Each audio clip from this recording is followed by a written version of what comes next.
My name is Eric Lanson with Pi Architects.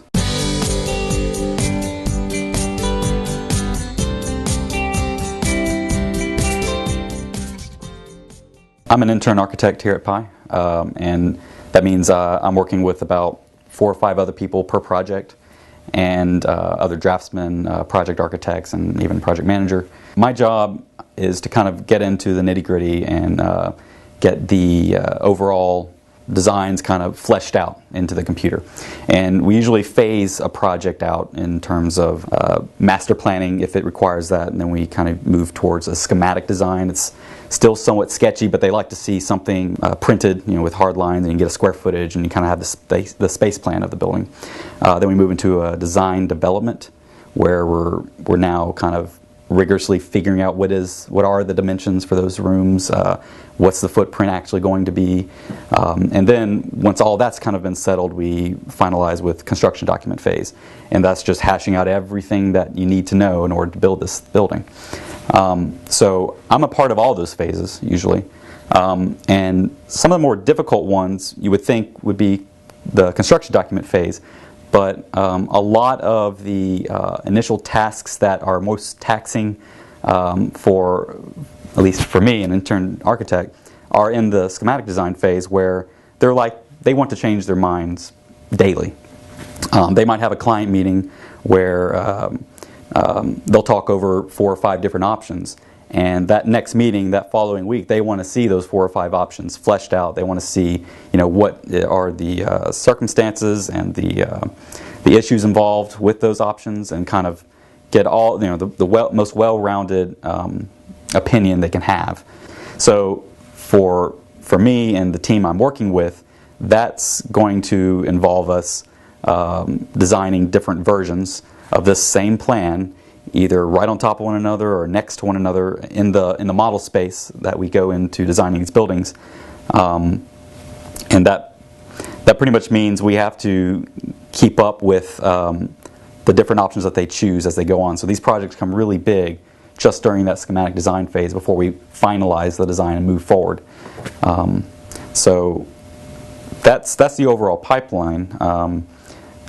During that, I would say, especially towards the design development phase, the clients want to start to see a rendering. They want to see what this thing's going to look like if I'm standing outside in front of it, or what's this room look like. And if they have a large client base, they're going to want to have marketing material to go ahead and show to them. So some of these renderings, they might be sort of quick sketches. They might like a sketch mode of a line drawing, make it feel more like an idea than a solid thing. But sometimes they need marketing material, and they want to see something that's more finalized, something that looks almost photorealistic. And I would say that's newer for our industry. Everybody is familiar with really high-end CG movies that are doing these great photorealistic computer graphics. And so they just think, oh, computers, if you're using computers, you can do that too with your buildings. And we're like, well, we need, we have to be able to work that into our pipeline, because we don't make all of our money with the time spent just on these renderings. Our bread and butter are the construction documents, are the schematic designs that we put out that the client likes, and that's our product. So these renderings, they need to be done fast, but they need to be done accurately, because we have different materials specified for these buildings, and the plan has to be accurate to the actual site that's there and what's going to be there. So I have to take into account existing things that are there that they're expecting to see. If there's a shot that we're going to get down the road, we need to see those existing buildings that are already there. So those have to be modeled. And then you have to model what is going to be the building that they decided on.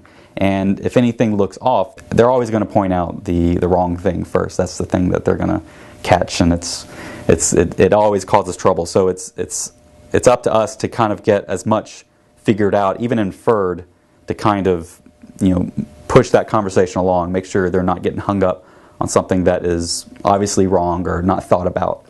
And even if they don't touch upon that, that is something that we still know that was kind of a thing we threw in to be able to develop later. So the renderings kind of not only help the client, but they help us, especially in talking amongst the team. Yeah, this is what I thought this was going to look like. Is this what we're going to use? And so they might change their minds later based on that rendering. That might all happen at once, where you've got schematic design phase, then the design development, and between those you might ask for rendering. So my little team of 4, at least one person, usually myself, is going to be taken out for a week to focus on renderings, and that means there's no more design development being done. So it's what clients expect, but it can be the most time-consuming part. But that's where I think having a good system comes in. Most of our drafting, the CAD work is almost exclusively done in ArchiCAD. Our firm's set up to have a landscape department where we have landscape architects working in tandem with the architects, and then we also have an interior design department. And the interior design and the architecture departments both work in ArchiCAD. And the landscape department, because they interface more with our civil engineers, they're quicker with AutoCAD.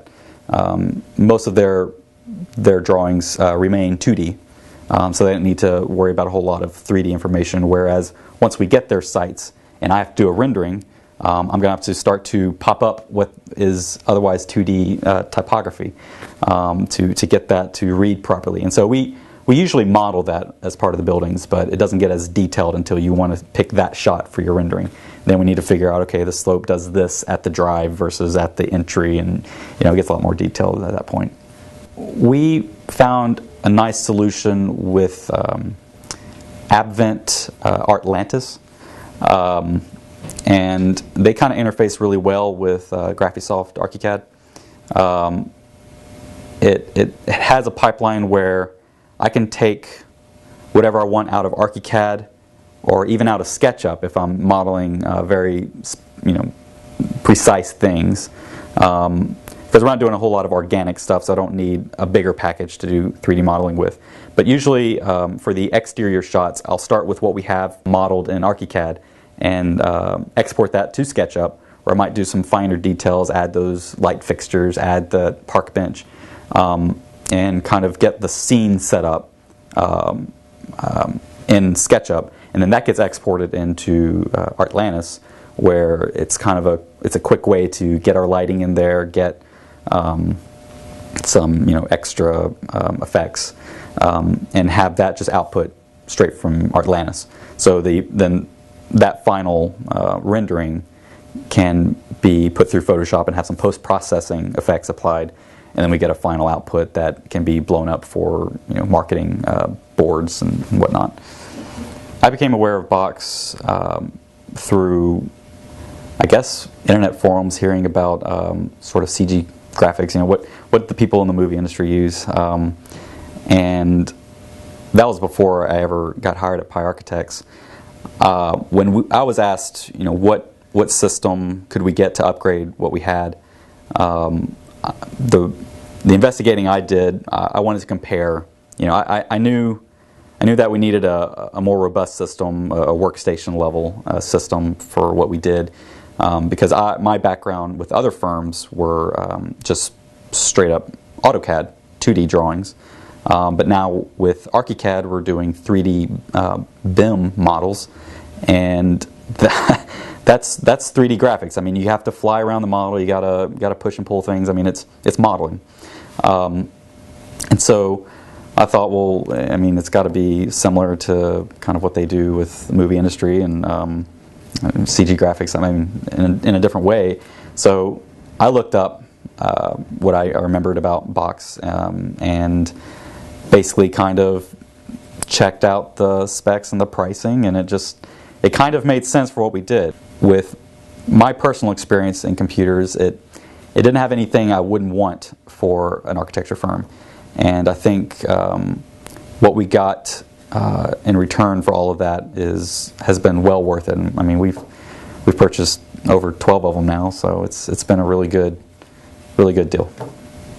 When I started at the firm, they had all of our draftsmen working on Apple iMacs and Mac Pros. So It wasn't until I started interfacing with our IT management group about exactly how long and how difficult it was for them to have to jump over the driver hurdles and updates and new systems purchase, that kind of thing, to get through the sort of the whole boot camp system, to get the Windows 7 that we're running now to have all of our software work on top of that was an issue. And so when I was asked or approached about what system we could get for new people, the old iMacs we were working on, they wanted something sleek, they wanted something simple, but that's just not the nature of a workstation. You have to be able to adapt. You got to get the latest stuff installed.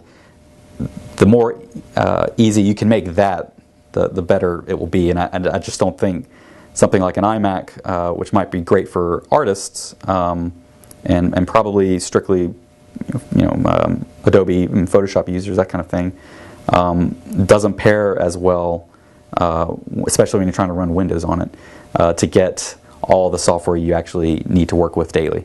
So I figured we should get an optimized system just for that, rather than sort of a catch-all system that is otherwise easy to haul around and things. We just need something that can get the job done. So switching from the iMacs to something like a BOXX workstation has been a breath of fresh air for everybody involved. We haven't had any issues from that point on, so it's been pretty good. The first ones we purchased were 4150s. Those came overclocked, which was a big plus for me. You could see the speed increase, trifold over what we had the year prior.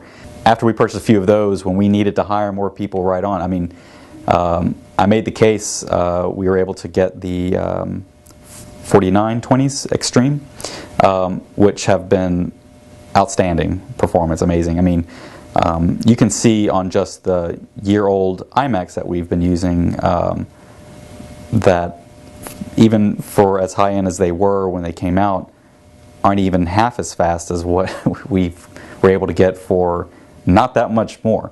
And the fact that we can swap out the monitor and hook it up to whatever kind of system we want to has definitely kind of meant an overall performance increase, not just on the systems but the people using it. They've just been easier to work with, I think, especially for my time interfacing with the IT management group we have.